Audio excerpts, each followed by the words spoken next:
એટલે કોઈનો ધર્મ સારો, કોઈનો ધર્મ ખરાબ, કોઈનો ધર્મ આમ, કોઈનો ધર્મ, એક શિક્ષકની અંદર આ પણ તો હોવું જ ન જોઈએ. બાકી હું એને શિક્ષક માનતો જ નથી, ચોખ્ખી વાત છે.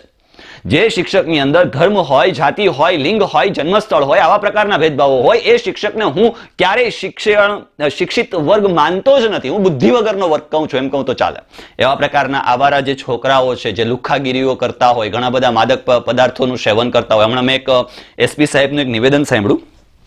જુનાગઢ એસપી સાહેબ છે, અર્ષદ મહેતા સાહેબ, એમનું મેં એક નિવેદન સાંભળ્યું. એમના જે નાના નાના રીલ્સ છે, વિડીયો સ્ક્રોલ કરતો હતો અને એમની એક રીલ્સ મને મળી ગઈ કે 11:30 વાગ્યે જુનાગઢની અંદર છોકરીઓ સિગરેટ પીવા માટે સાહેબ પાનના ગલ્લેથી માંગે તો એ કેટલા એમ કહેવાય કે અંશે યોગ્ય છે. તો આપણે મોડર્ન થયા છીએ, એમાં ના નહીં.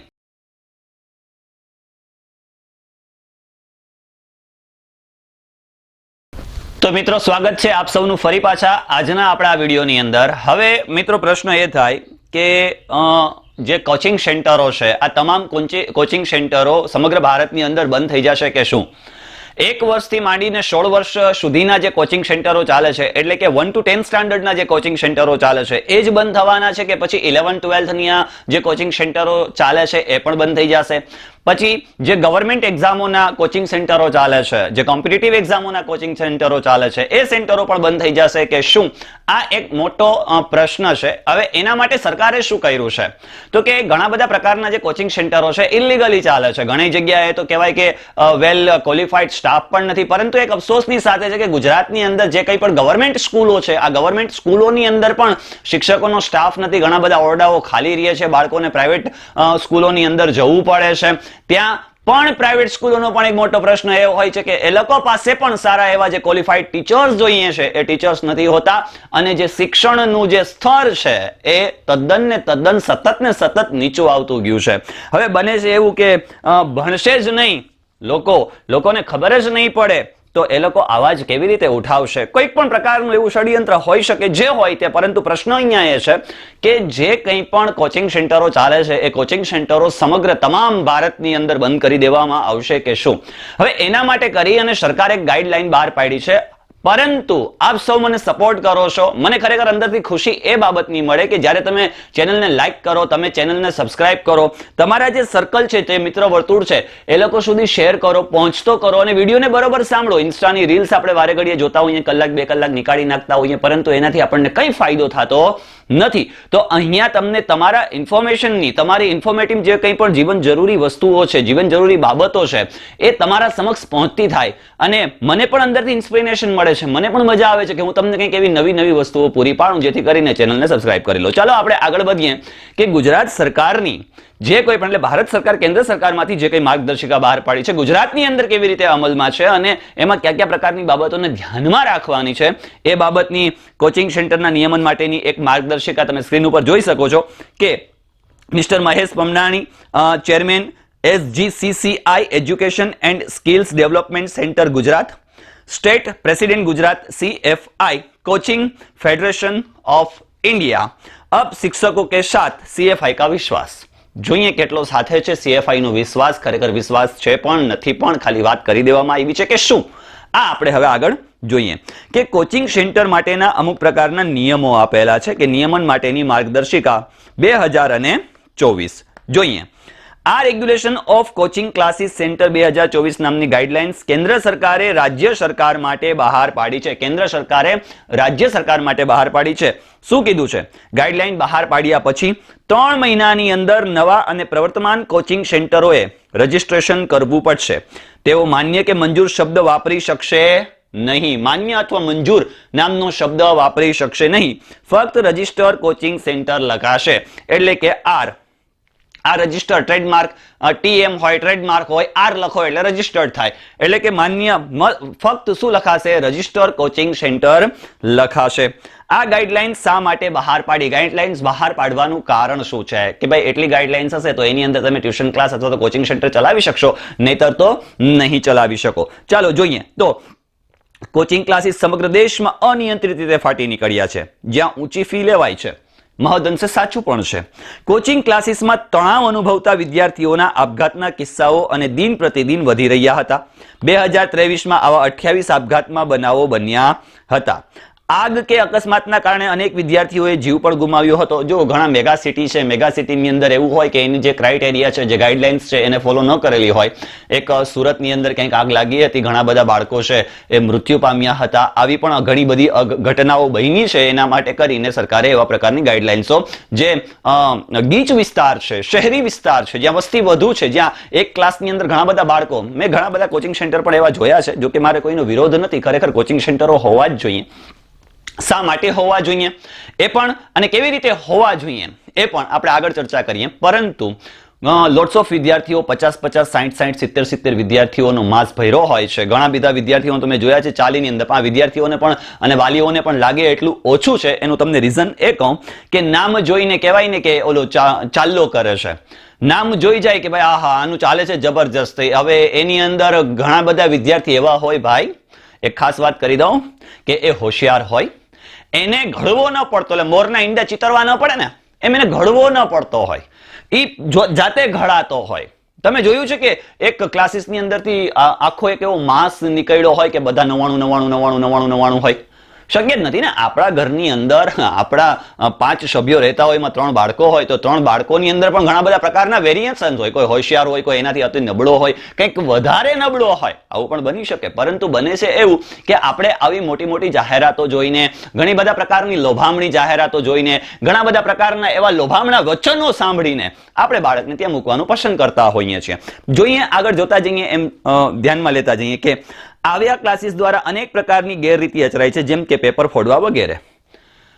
ઘણા સ્કૂલના જે શિક્ષકો છે એને ખાસ, કે સ્કૂલના શિક્ષકો જ્યાં ટ્યુશન ક્લાસ ચલાવતા હોય ને, એ લોકો એમના બાળકોને 6 મહિનાનું પેપર છે એ આપી દે છે. શિક્ષણ કથળે છે. આમાં ચોખ્ખી વાત છે કે બાળકો પેપર આપી દે છે.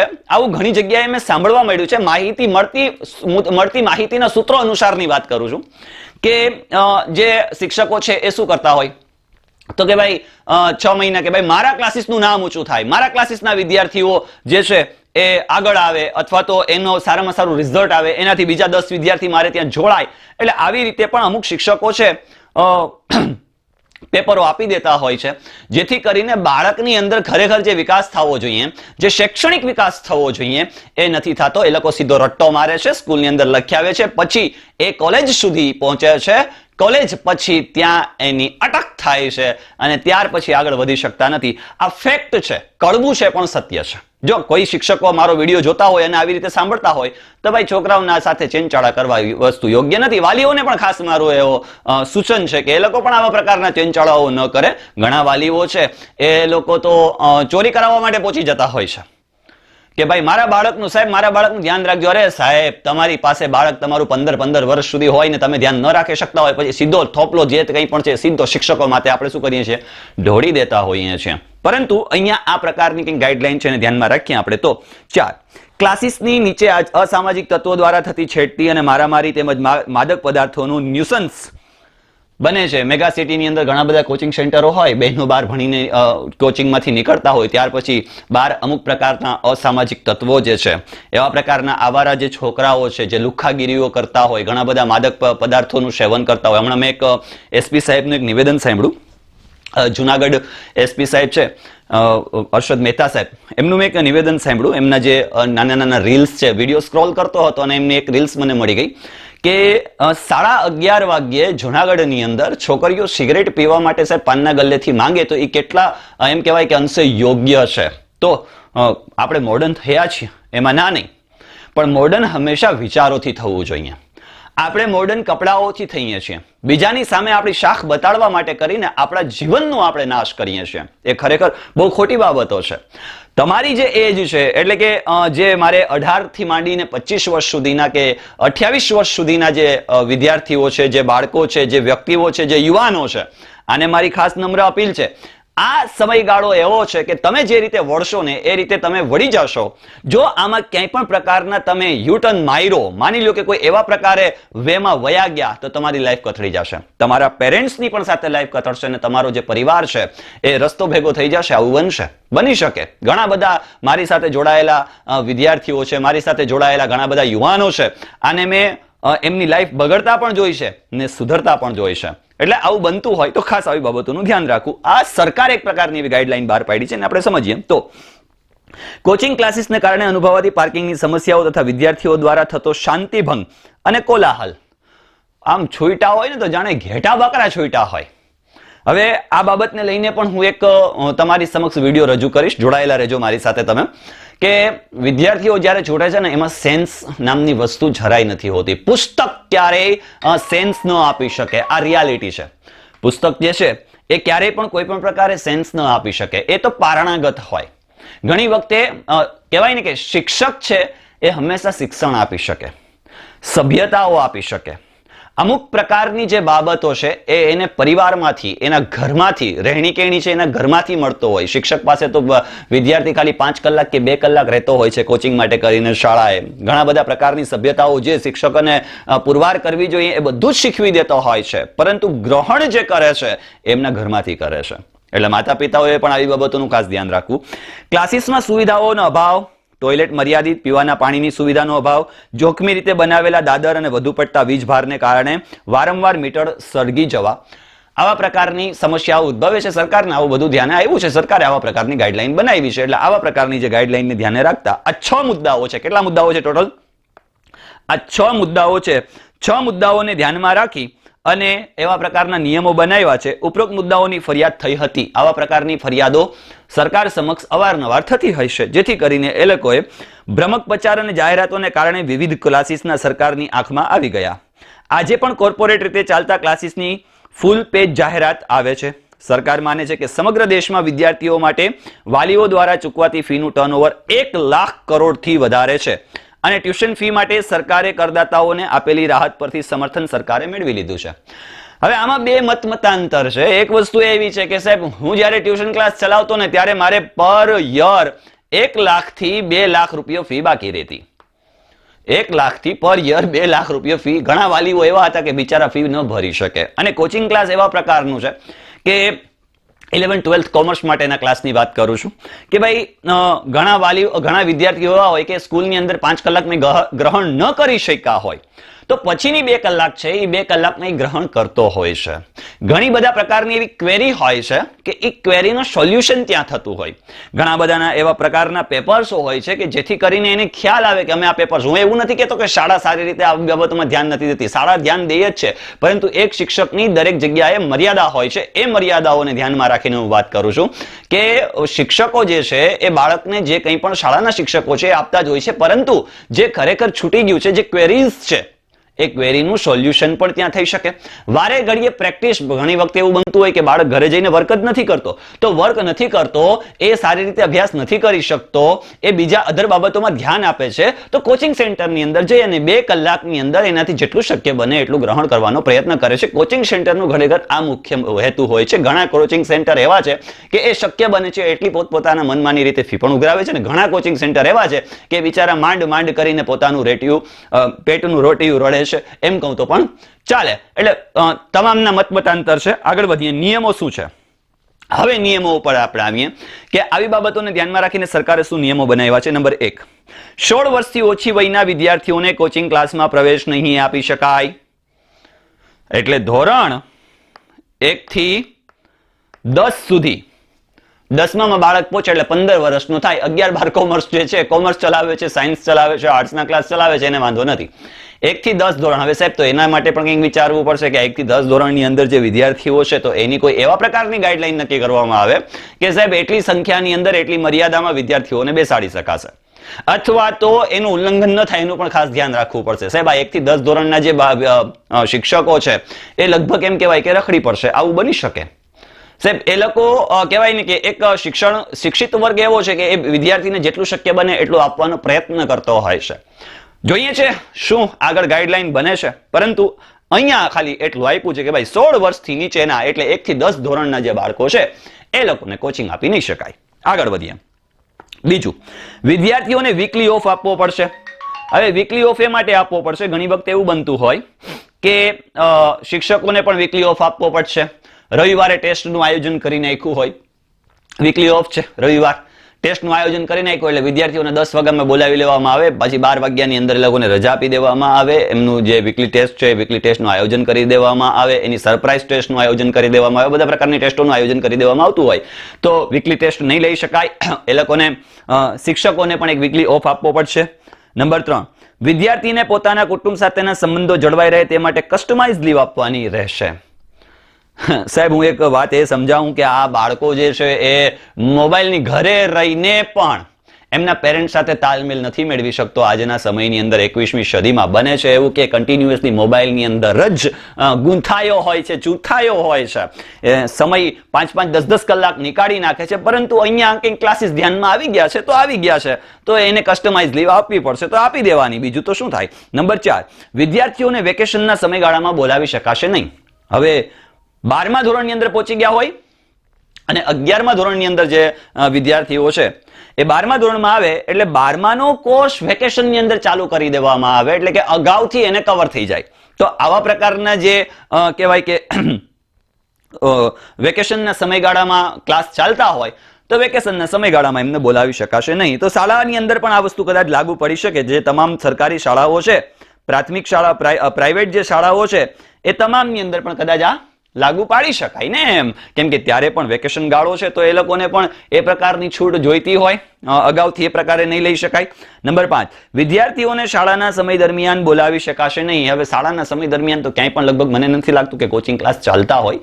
12 વાગ્યે ક્લાસ સ્કૂલ શાળા પૂરી થાય એટલે 1 વાગ્યાથી 3નો ટાઈમ હોય, 3 થી 5નો હોય, 5 થી 7નો હોય, 7 થી 9નો હોય, આવા પ્રકારના ટાઈમો હોય છે, એટલે કે જે કંઈ પણ શાળાકીય છે એ સમય દરમિયાન એ લોકોને બોલાવી શકાશે નહીં. 6, વાલી અને વિદ્યાર્થીઓને ગેરમાર્ગે દોરતા વચનો કે ગેરંટી નહીં આપી શકાય. સાહેબ તમારું બાળક અમારે ત્યાં આવ્યું એટલે સમજી લેજો સાહેબ 99.99% લઈને જ આવશે.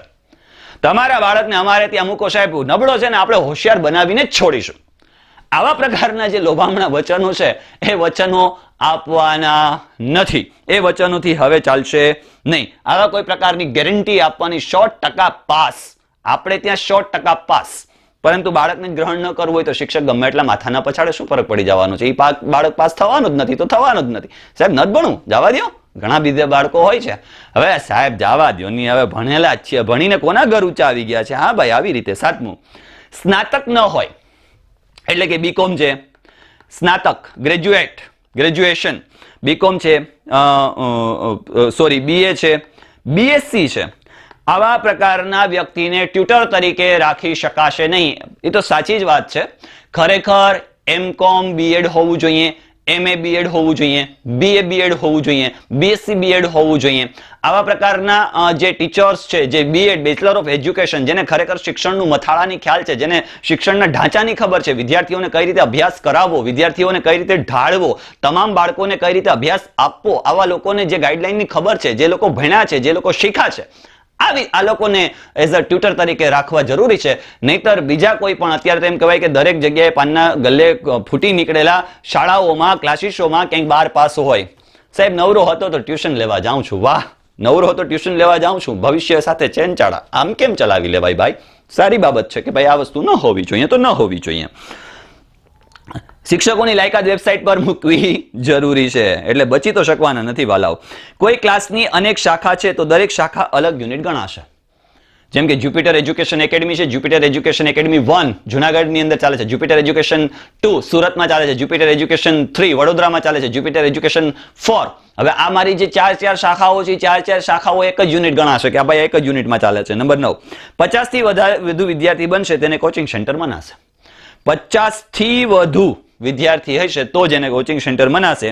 રમત, નૃત્ય, થિયેટર, આ બધું શાળાકીય કાર્યો છે, રમત છે, નૃત્ય છે, થિયેટર છે, રચનાત્મક ગતિવિધિઓ છે, આવું સામેલ કરી શકાશે નહીં. ચાલો, ઘણા બધા આવા તો ટોટલ થોડાક જ હવે છે, આપણે જોઈ લઈએ એટલે ખ્યાલ આવી જાય. નંબર 10, કોચિંગ ક્લાસીસમાં પાર્કિંગથી શરૂ કરીને વોકવે અને ઓફિસમાં દરેક ક્લાસરૂમમાં તથા સ્ટાફ રૂમમાં સીસીટીવી કેમેરા લગાવવાના રહેશે. કોઈ એવી ઘટના બને તો એની જાણ થઈ શકે. નંબર 11, કોચિંગ સેન્ટરે વેબસાઇટ પર ટ્યુટરની શૈક્ષણિક લાયકાત, કોર્સની વિગતો, હોસ્ટેલની સુવિધા અને ફીની વિગતવાર માહિતી અપલોડ કરવી પડશે. ચાલો, આ જે વસ્તુઓ છે એ બધું કોના માટે લાગુ પડે છે? મોટા જે સેન્ટરો ચાલે છે એના માટે લાગુ પડે છે. નંબર 12, જે કોચિંગ સેન્ટરો અતિશય ફી ઉઘરાવશે તો તેમને 1 લાખ રૂપિયાનો દંડ ફટકારવામાં આવશે અથવા તેમનું રજીસ્ટ્રેશન રદ કરવામાં આવશે. હવે અહીંયા અતિશય ફી એટલે કેટલી? એનો ઉલ્લેખ નથી. એ કોઈ નક્કી નથી કરેલું. 15,000, 20,000, 30,000, 50,000. સાહેબ ઘણા સેન્ટરની અંદર મેં જોયેલા છે કે ભાઈ 80,000 રૂપિયા ફી ઉઘરાવે છે. ઘણા બધા એવા સેન્ટરો છે કે જેની અંદર જરૂરત કરતા વધારે ફી. સાહેબ ગામડાની અંદરથી વિદ્યાર્થી આવ્યો હોય સારો એવા સ્વપ્ન લઈને અને બને છે એવું કે એની પાસે 80,000, 90,000, લાખ રૂપિયા ફી લોભામણી જાહેરાતો જોઈને અમારો વિદ્યાર્થી એટલો મોટા મોટા હોર્ડિંગ્સ, મોટા મોટા બેનરો જોઈને અને ત્યાર પછી એવું બને છે એવું કે સાહેબ સારી રીતે અભ્યાસ ન કરી શકે, ફેલ થાય, 80,000 જાય, બાવાના બે બગડે, એના જેવું થાય છે. ધોબિકા કુત્તાના ઘરકાના ઘાટકા એવી પોઝિશન થઈ જાય છે. અને ક્યાંય પણ કોઈ પણ પ્રકારની એવી કહેવાય કે આવા પ્રકારની જે ફી વધારે લે છે એ લોકોને દંડ. પરંતુ કહેવાય છે એવું કે અહીંયા નક્કી નથી કરેલું કે ખરેખર કેટલી ફી લેવામાં આવશે. જો કોઈ વિદ્યાર્થીઓ વર્ષની શરૂઆતમાં જ કોર્સની ફી ભરી દીધી હશે અને જે વચ્ચેથી એડમિશન રદ કરાવશે તો બાકી રહેલ સમયની ફી 10 દિવસની અંદર પ્રો રેટા બેઝિસ પર પરત કરવાની રહેશે. સાહેબ હવે ક્લાસની અંદર લેવાના 60 વિદ્યાર્થી, એમાંથી 10 વિદ્યાર્થી રદ બાતલ થઈ ગયા એડવાન્સ ફી ભરીને, તો બીજા 10 વિદ્યાર્થીને ગોતવા જવાના, આવો પ્રશ્ન બની શકે. બને તો એ વિદ્યાર્થીને શું તો કે શીટ ખાલી રાખવાની, એને ફી પરત કરી દેવાની. ભલે તમારે શોધવા પડે, શોધી આવવાના. હા, બાકી પરત તો કરવી જ પડશે. હોસ્ટેલમાં હોસ્ટેલ ફી અને મેસ ફી પણ નિયમ અનુસાર રિફંડ આપવી પડશે. હા, એ તો સ્વાભાવિક છે કે ચલો હોસ્ટેલની અંદર નથી રહેતો તો કે ભાઈ જમવા એ નથી, એનું કહેવાય ને કે જમવાનું આપણે નથી આપતા, સુવાનું નથી આપતા, એટલે લીગલ વસ્તુ છે તો એને પરત કરવાની. 14, ફોર્મ તથા મટીરિયલ્સ કે સ્ટેશનરી કોઈ અલગ ફી લઈ શકાશે નહીં. એ અલગ ફી ન લો તો કઈ વાંધો નહીં, પરંતુ એની અંદર ઇન્ક્લુડ થઈ શકશે એવું કદાચ બની શકે. પરંતુ તમે ટેસ્ટ લો છો, તમે કોઈ પ્રકારની સ્ટેશનરી આપો છો, તમે કંઈ પણ કરો છો તો એ વધારે લેવાઈ શકાશે નહીં. 15, કોર્સની નક્કી કરેલી ફી વચગાળાના સમયમાં વધારી શકે છે નહીં. એવું ન બને કે તમે 5,000 રૂપિયા ફી રાખી છે અને 6 સેમેસ્ટર પછી 6,000 રૂપિયા, આવું બનશે નહીં. નંબર 16, દરેક વિદ્યાર્થીને ઓછામાં ઓછી 1 સ્ક્વેર મીટર લગભગ 10 ફૂટ જગ્યા ફાળવવી. અરે આ કઈ રીતે સેટિંગ કરવું? 20 બાય 20 ના વર્ગખંડમાં 400 સ્ક્વેર ફૂટ જગ્યામાં મહત્તમ 40 જ વિદ્યાર્થી બેસી શકશે. 20 બાય 20 ના 10 ફૂટ એક વિદ્યાર્થીને ઓછામાં ઓછી 1 સ્ક્વેર મીટર લગભગ 10 ફૂટ જગ્યા, એક વિદ્યાર્થીને 10 ફૂટ જગ્યા પણ આપવી પડશે. આ ગાઈડલાઈન છે. ચાલો 17, વર્ગખંડમાં હવા ઉજાસની પૂરતી સગવડ રાખવાની રહેશે. એસી છે. હવે આ મેગા સેન્ટરને વધારે લાગુ પડે છે. આપણે અહીંયા તો કોઈ પ્રશ્ન ના હોય. હા, ચાર બાજુ બારી ખુલ્લો હોય એટલે ચારે બાજુ કુદરતી જે વાતાવરણ આવતું હોય, કુદરતી સાનિધ્યમાં વિદ્યાર્થીઓ ભણતા હોય, મોજે મોજ કરતા હોય, જે સમજાવો એ બધું ગ્રહણ કરી લેતા હોય, ઘરે જઈને જે ઇન્સ્ટાની રીલ ખોલતા હોય પછીનો પ્રશ્ન છે. પરંતુ હવા ઉજાસ ક્લાસની અંદર આવવા જોઈએ. નંબર 18, વિદ્યાર્થીઓની ફરિયાદ માટે ફરિયાદ બોક્સ રાખવાની રહેશે. સાહેબ આ વિદ્યાર્થીઓને ફરિયાદ બોક્સની અંદર ફરિયાદી રાખવા જાય શું તો સાહેબ આ ભૂકા કાઢી નાખશે. આ કોચિંગ ક્લાસના વિદ્યાર્થીઓ, આ જે ટ્યુશન ક્લાસના વિદ્યાર્થીઓ છે, કંઈ નહીં હોય તો એ લખીને નાખી દેશે. પણ કંઈ વાંધો નહીં, પણ ફરિયાદ બોક્સ તમારે વચ્ચે રાખવો પડશે. પરંતુ અહીંયા ખાસ એ બાબતો હોય છે કે ક્યાંક એવા પ્રકારના બાળકોનું શોષણ થાય છે, એ શોષણને ધ્યાનમાં રાખી ને આવા પ્રકારના ફરિયાદ નિવારણ સમિતિ બનાવવાની રહેશે. હવે સમિતિમાં કોને રાખવા એ જે તે કોચિંગ સેન્ટરે વિચારવાનું રહેશે. 19, અભ્યાસક્રમ નિયત સમય મર્યાદામાં પુનરાવર્તન અને પેપર પ્રેક્ટિસ સાથે પૂર્ણ કરવાનો રહેશે. સાહેબ હું 3 વખત કોર્સ પૂર્ણ કરાવી દઉં છું 1 વર્ષની અંદર સારી રીતે છેવટ સુધી. પરંતુ ઘણા કોર્સ પાછળ પણ હોય છે, એવું નથી હોતું. ઘણા શિક્ષકોની ઢબે પ્રકારની હોય કે એ પાછળ રહી જતા હોય, તો વર્ષ દરમિયાન અંતિમ વર્ષ દરમિયાન પૂર્ણ કરાવવાનું રહેશે. 20, સાપ્તાહિક રજાના બીજા દિવસે સરપ્રાઈઝ. આજે સરપ્રાઈઝ ટેસ્ટ, છોકરો મેન્ટલી પ્રિપેર ન હોય એટલે આખી રાત, અને બાળકોને પણ લાગે એટલા ઓછા નથી. સાહેબ અમને તો ખબર જ નહોતી ટેસ્ટ છે. અરે ખબર નહોતી, ખબર તો છે કે ભણીએ છે, ગમે ત્યારે ગમે તે વસ્તુ આવી શકે. પેપર છે ભાઈ 12 માર્ચે કે 13 માર્ચે કે 11 માર્ચે પેપર છે, આપણને ખબર છે કે વર્ષના અંતે પેપર છે. તો સાહેબ અમને તો ખબર હતી કે 11 માર્ચે પેપર છે, તો 10 માર્ચે વાંચવાનું, જૂન મહિનાથી વાંચવાનું. જૂન મહિનાથી 12મું ભણીએ છીએ, જૂન મહિનાથી 11મું ભણીએ, જૂન મહિનાથી 10મું ભણીએ છીએ, જૂન ટુ જૂન એટલે કે સોરી જૂન ટુ માર્ચ. તો એટલી ખબર ન પડે કે ભાઈ આપણે ભણવા અભ્યાસકીય જે પ્રવૃત્તિ છે એની અંદર આપણે અવ્વલ રહીએ, ત્યાર પછી સારી રીતે ભણી શકાય, સારી રીતે આગળ વધી શકાય. હવે સાહેબ ખબર જ નહોતી 1 દિવસ પછી, પરંતુ અહીંયા એ ગાઈડલાઈન આપી છે કે સરપ્રાઈઝ ટેસ્ટ રાખી શકાશે નહીં. 21, સમય મર્યાદા ખૂબ વહેલી સવારે કે મોડી રાત સુધી ક્લાસીસનો સમય રાખી શકાશે નહીં. કોઈ પણ બેચનો સમય 5 કલાકથી વધુ લગભગ હોતો જ નથી. 5 કલાકથી વધુ 2 કલાક, વધીને 3 કલાક સુધીનો સમય હોય છે. પરંતુ જે કોચિંગ સેન્ટરો છે, કોમ્પિટિટિવ એક્ઝામના જે કોચિંગ સેન્ટરો છે, એનો 5-5 કલાકનો 7-7 કલાકનો સમયગાળો ક્યાંક હોય છે, ક્યાંક 2 કલાકનો હોય છે, ક્યાંક 3 કલાકનો હોય છે. પરંતુ અહીંયા ગાઈડલાઈન એ છે કે 5 કલાકથી વધુ રાખી શકાશે નહીં. 22 કોચિંગ સેન્ટરના પ્રવેશ તેમજ શિક્ષણ ધર્મ, જો અહીંયા પ્રશ્ન બહુ જબરજસ્ત આવ્યો છે, ધર્મ, જાતિ, લિંગ, જન્મસ્થળ, વંશ વગેરેના આધારે ભેદભાવ કરી શકાશે નહીં. કઈ જ્ઞાતિનો છે, કયા ધર્મનો છે, સર્વધર્મ સંભાવ. શાળાની અંદર જો કે ધાર્મિક બાબતો હોવી જ ન જોઈએ, કોઈ પણ ધાર્મિક બાબતો, કોઈ પણ જાતિકીય બાબતો, કોઈ પણ લિંગની બાબતો, કોઈ પણ જન્મસ્થળની બાબતો, આ બાબતો શાળાકીય બાબતોની અંદર હોવી જ ન જોઈએ. શિક્ષણ એક અલગ બાબત છે, ધર્મ એક અલગ બાબત છે. એટલે આની અંદર જો બોલવા બેસું તો ઘણું બધું બોલી શકું, પરંતુ આપણે ધર્મ, લિંગ, જાતિ, જન્મ આની અંદર કંઈ પડવાનું જ નથી. ઘણા બધા વિદ્યાર્થીઓને ખબર છે કે આપણો એક નિયમ છે કે માનવી માનવ થાવ તો ઘણું માનવીને ધ્યાનમાં રાખીને ભણાવવાનું. ધર્મ એક અલગ વસ્તુ છે, બધાને પોતપોતાના ધર્મ છે એ અવ્વલ હોય છે. બધાને પોતપોતાના ધર્મની અંદર જીવવું એ પોતપોતાની રીતે એ લોકોને કહેવાય ને કે સ્વતંત્રતા છે. એટલે કોઈનો ધર્મ સારો, કોઈનો ધર્મ ખરાબ, કોઈનો ધર્મ આમ, કોઈનો ધર્મ, એક શિક્ષકની અંદર આ પણ તો હોવું જ ન જોઈએ. બાકી હું એને શિક્ષક માનતો જ નથી, ચોખ્ખી વાત છે. જે શિક્ષકની અંદર ધર્મ હોય, જાતિ હોય, લિંગ હોય, જન્મસ્થળ હોય, આવા પ્રકારના ભેદભાવો હોય, એ શિક્ષકને હું ક્યારેય શિક્ષિત વર્ગ માનતો જ નથી. હું બુદ્ધિ વગરનો વર્ગ કહું છું, એમ કહું તો ચાલે. એ જેને ઓઢવું હોય માથે ઓઢી લો. પરંતુ બાળક આપણે ત્યાં આવે છે, એ કોઈ પણ જ્ઞાતિનો હોય, કોઈ પણ જાતિનો હોય, કોઈ પણ ધર્મનો હોય, કોઈ પણ લિંગનો હોય, મારું બાળક છે. હા, શિક્ષક એટલે કેમ કહેવાય કે પિતા એ દરેક બાળકને, પોતાના બાળકને જે રીતે સાચવે છે એનાથી 10 ગણી રીતે એને સાચવવું એ દરેક શિક્ષકની ફરજ આવે છે. અને ખ્યાલ ન હોય તો મારા અગાઉના વિડીયો જોઈ લેવા. કહેવાનું મતલબ એવું છે કે આવા પ્રકારની જે બાબતો છે એ આવવી જ ન જોઈએ. ચાલો 23 ટકાવારી પ્રમાણે વિદ્યાર્થીઓની અલગ અલગ બેન્ચ બનાવી શકાશે નહીં. 90% વાળા, 80% વાળા, 70% વાળા, જો અહીંયા આપ્યું છે કે 90% થી વધુ હોય, 80% હોય, આવા પ્રકારની બેન્ચો બનાવી શકાશે નહીં. કોચિંગ સેન્ટરની અંદર વાલીઓ મોકલે છે તો મુખ્ય હેતુ એ હોય છે કે ભાઈ બાળકને જે નથી આવડતું એ કવર થાય ને જે નબળો છે એ હોશિયાર છે, અતિ હોશિયાર બને. પરંતુ 24 ફીના રેકોર્ડ્સ, એકાઉન્ટ અને અન્ય દસ્તાવેજોની જાળવણી કરવાની રહેશે. પરંતુ અહીંયા કોઈ ગાઈડલાઈન નથી આપેલી. સાહેબ હવે 20 જ વિદ્યાર્થીઓ એમાં શું રેકોર્ડ શું રાખવા, 50 વિદ્યાર્થીઓમાં શું રેકોર્ડો રાખવા, માંડ 5000 6000 રૂપિયાની ફી હોય એની અંદર શું રેકોર્ડો રાખવા. તો એક ગાઈડલાઈન એ નક્કી કરવામાં આવે કે કેટલા રૂપિયા સુધી, ત્યાર પછી આ એક નક્કી કરવામાં આવે. 25 ફીના બદલામાં રસીદ અવશ્ય આપવાની રહેશે.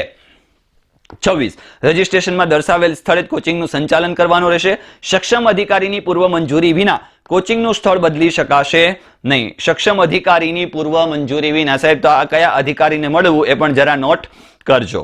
આગળ 27 નોંધણીના નિયમો અને શરતો તથા સંચાલન અને શિક્ષણના નિયમોનો ભંગ કરનારને, આ જે કંઈ પણ નિયમો છે એના ભંગ કરનારને પ્રથમ ગુના માટે 25000 નો દંડ, પ્રથમ ગુના માટે 25000 નો દંડ, અનુગામી ગુના માટે ₹1 લાખ નો દંડ અને અનુગામી ગુના માટે નોંધણી રદ. ટ્યુશન ક્લાસ ચલાવી જ શકાશે, કોચિંગ સેન્ટર ચલાવી શકાશે નહીં. ચાલો આ એટલા જે કોઈ પણ નિયમો છે, આ તમામ નિયમો હતા. જોઈએ છે આમાંથી કેટલા ફેરફારો કરી શકાય છે, કેવી રીતે ક્લાસને સ્ટાર્ટઅપ રાખવા, કઈ રીતે આની અંદર આગળ વધવું, કેવી રીતે ક્લાસો ચલાવવા, એ હવે જે કોઈ પણ ગાઈડલાઈન આવશે અથવા તો જે પ્રકારે જે કંઈ પણ ઇન્ફોર્મેશન મારા સમક્ષ પહોંચશે તો તમારા સમક્ષ પહોંચતી કરીશ. તમારું શું કહેવું છે કમેન્ટ કરો. ચાલો મળીએ છીએ નેક્સ્ટ વિડીયોની અંદર.